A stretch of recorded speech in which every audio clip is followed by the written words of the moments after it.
ഇതുപോലെ ഇൻഡിസിപ്ലിൻഡ് ആയിട്ട് പള്ളികൾ പോകുന്ന ഒരു കാലഘട്ടം ഉണ്ടായിട്ടില്ല. ബ്രദർ ഒന്ന് ആലോചിച്ച് നോക്കണം. എന്റെ ഇടവപ്പള്ളി നീലമ്പേരൂർ പള്ളിയിൽ ഒരു കേസുമായി ബന്ധപ്പെട്ട് സേവന സിനിമനെയാണ് ഇതിന്റെ ഇടവക വികാരിയായിട്ട് കോടതി നിശ്ചയിച്ചിരിക്കുന്നത്. ആ പള്ളിയിലാണ് കുർബാന മധ്യയുള്ള തുബുദനിൽ നിന്ന് പരിശുദ്ധ ബാവയുടെ പേര് മാറ്റിയിട്ട് വർഷം 2 കഴിഞ്ഞു. ഇതുവരെ അതിനൊരു നടപടി ഉണ്ടായിട്ടില്ല. തിരുത്താൻ അദ്ദേഹം ഉപദേശിച്ചിട്ടില്ല. ആ പള്ളിയിൽ സ്ഥാപിച്ചിരുന്ന മെത്രാപ്പൊലീത്തന്മാരുടെ എല്ലാം പണം എടുത്ത് നീക്കി അദ്ദേഹത്തിന്റെ ഒഴിച്ച്. ഒന്ന് ആലോചിച്ച് നോക്കി. ഇത് നടക്കുന്നത് അദ്ദേഹത്തിന്റെ കൺസെന്റോടുകൂടിയല്ലേ, വേറൊരു പള്ളിയിലല്ലേ, അദ്ദേഹം വികാരിയായിരിക്കുന്ന പള്ളിയിൽ പരിശുദ്ധ പാത്രിയർക്കീസ് ബാവയുടെ പടം പേര് തുബുദനിൽ നിന്ന് നീക്കം ചെയ്തിട്ട് ഒന്നും അനങ്ങുന്നില്ലല്ലോ.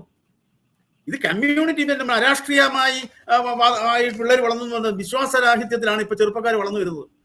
സോഷ്യൽ മീഡിയ ഒന്ന് പരിശോധിച്ച് നോക്കണം. നമുക്കൊക്കെ വളരെ അതിന്റെ പാരമ്യത്തിലാണ് ഞങ്ങൾ ഈ കഴിഞ്ഞ മുമ്പിലത്തെ ഞായറാഴ്ച വിശ്വാസ സംരക്ഷണ സംഗമം എന്ന് പറഞ്ഞ് ഞങ്ങളൊരു സമ്മേളനം നടത്തിയത്. ബ്രദറെ, ഇവരെന്തൊക്കെ ആക്ഷേപം, പിന്നെ ബംഗാളിയാണ് കൽപ്പന ഇറക്കി പള്ളിക്കുറ്റം വരും ഇതൊക്കെ ഭീഷണിപ്പെടുത്തി.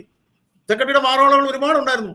എന്നിട്ടും പിന്നെ സ്പെഷ്യൽ ബ്രാഞ്ചിന്റെ റിപ്പോർട്ട് അനുസരിച്ച് 4500 ആളുകൾ പങ്കെടുത്തു എന്നാണ് പറയുന്നത്. ഞങ്ങൾ ആരും ഒരു സ്ട്രെയിനും എടുത്തില്ല. കുറെ ബോർഡൊക്കെ വെച്ചു എന്നുള്ളതല്ലാതെ ജനം സ്വയമായി അവിടെ വന്നു. എല്ലാം ആ പടങ്ങൾ കണ്ടാൽ അറിയാം, സ്വയമായിട്ട് അവർ വന്നു. കാരണം അവരിലുള്ള ആ നിരാശ, അവരിന്ന് സമുദായത്തിന്റെ ഈ പോക്കിലുള്ള അവരുടെ പ്രതിഷേധം, അത് അണപൊട്ടി ഒഴിയത് അന്ന് അവിടെ കണ്ട സ്ത്രീകൾ ഉൾപ്പെടെ. അപ്പൊ ഞാൻ പറഞ്ഞത് ഇപ്പൊ ഇതാണ് ഇതിന്റെ പശ്ചാത്തലം.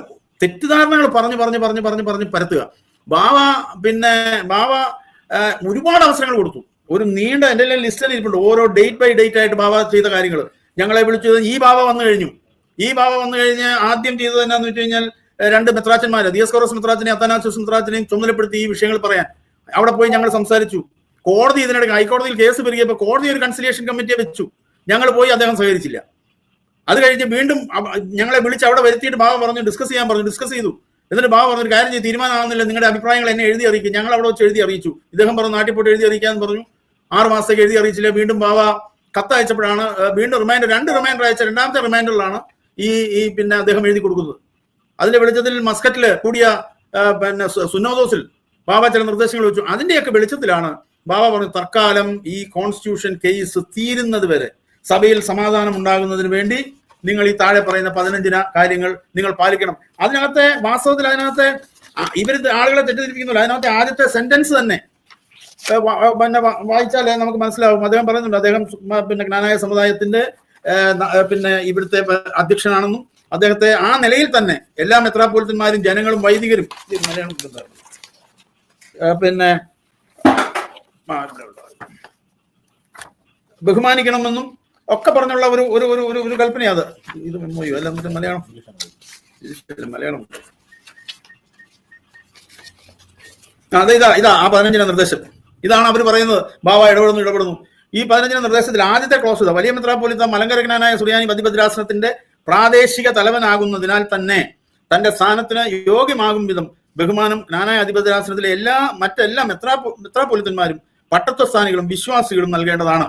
അതേസമയം മേഖലാ മെത്രാപ്പൊലീത്തന്മാരും ജ്ഞാനായ അസോസിയേഷനാൽ തെരഞ്ഞെടുക്കപ്പെട്ടവരും പാത്രികീസിനാൽ മെത്രാപ്പൊലീത്തന്മാരായി വാഴിക്കപ്പെട്ടവരുമാണ്. അവരും വലിയ മെത്രാപ്പൊലീത്തയോടൊപ്പം ജ്ഞാനായ അധിപതിരാസനത്തെ നയിക്കേണ്ട സഭയുടെ ഇടയന്മാരാകുന്നു. ആകയാൽ അവർക്കും അർഹമായ ബഹുമാനം നൽകേണ്ടതാണ്. ഇതിൽ കൂടുതൽ നിർദ്ദേശം എങ്ങനെയാ ബാബ കൊടുക്കുന്നത്? ഏകപക്ഷീയമായി എന്ന് പറയുന്നത്. താഴോട്ടുള്ള ഓരോ കാര്യങ്ങൾ അങ്ങനെയാണ്.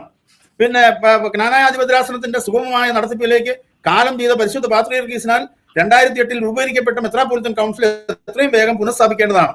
പ്രസ്തുത കൗൺസിൽ ഏകണ്ഠമായി തീരുമാനിക്കാനാവാത്ത ഏതെങ്കിലും കാര്യമുണ്ടെങ്കിൽ അന്തിമ തീരുമാനത്തിനായി പരിശുദ്ധ പാത്രികീസിന് മുമ്പാകെ സമർപ്പിക്കേണ്ടതാണ്. ഇത് കൂടുതൽ എങ്ങനെ എഴുതുന്നത്? ഇത് എവിടെ അടിച്ചേൽപ്പിക്കുന്നത്? ഇവിടെ ഏകപക്ഷീയമായി പോകുന്നത്.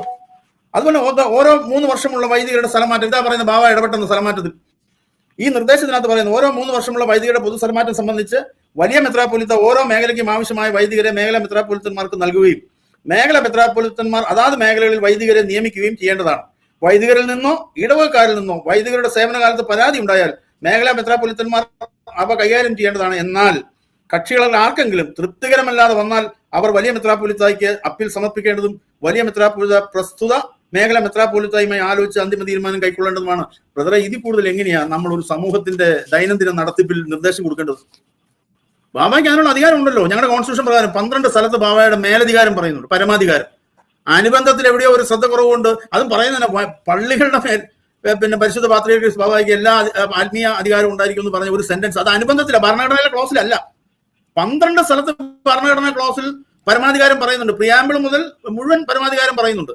കാരണം പിതാക്കന്മാർ അങ്ങനെയാണ്. ഈ 52 ഭരണഘടന ക്ലീമിസ് മെത്രാച്ചൻ 52 ഇറക്കിയ ഭരണഘടനയാണ്. ഇതാണ് ആദ്യത്തെ ഭരണഘടനയായിട്ട് വരുന്നത്. മറ്റതൊക്കെ കോഡ് ഓഫ് കോണ്ടാക്ടും പിന്നെ ഇടവകയുടെ തിരുമേനിയുടെ കാലത്ത് ചില ഒരു നടപടിക്രമങ്ങളൊക്കെ അദ്ദേഹം ഉണ്ടാക്കിയായിരുന്നു. ഇതുകൊണ്ട് ഇതിനകത്ത് വരെ പറയുന്നത് നമ്മുടെ മദ്രാസിന് ഇടവകയുടെ നടത്തിപ്പിന് ആവശ്യമായ ക്രമീകരണങ്ങൾ ക്രമീകരിക്കുന്നതിനും പരിശുദ്ധ പാത്രിയാർക്കീസ് ബാവ തിരുമനസ്സുകൊണ്ട് ബലഹീനനായ നമ്മളോട് ആജ്ഞാപിച്ചതനുസരിച്ചും ജനങ്ങളുടെ ആഗ്രഹപ്രകാരവും ഈ ഭരണഘടന നടപ്പിലാക്കുന്നു എന്നാണ് ക്ലീമിയസ് മെത്രാച്ചൻ പോലും അന്ന് ഈ 52 ഇതിന്റെ ആമുഖമായിട്ട് എഴുതിയിരിക്കുന്നത്.